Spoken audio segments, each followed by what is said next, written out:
एक बार रामू नाम का एक गरीब किसान था।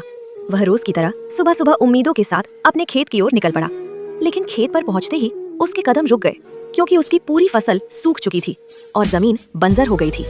यह दृश्य देखकर रामू की आंखों में आंसू आ गए। वह आसमान की ओर देखकर टूटे हुए मन से सोचने लगा, आखिर मेरी मेहनत का फल ऐसा क्यों मिला? कब आएंगे? बहुत भूख लगी। घर पहुंचने पर परिवार उसे देखकर खुश हुआ, लेकिन जैसे ही रामू ने घर के अंदर देखा, उसका दिल बैठ गया।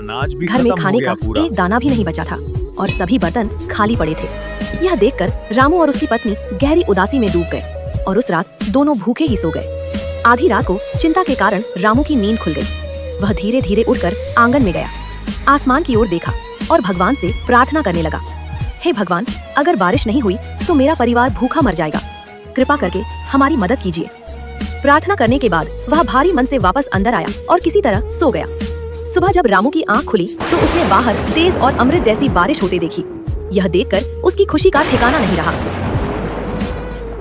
खेत में पहुंचकर उसने देखा उसकी फसल फिर से हरी भरी और लहलहाती खड़ी है। खुशी और कृतज्ञता से भरा रामू मंदिर गया और भगवान को धन्यवाद देने लगा। धन्यवाद प्रभु, आपने मेरी प्रार्थना सुन ली और खेत सुनहरी बालियों से भर गया। यह देखकर रामू की आंखों में खुशी के आंसू आ गए।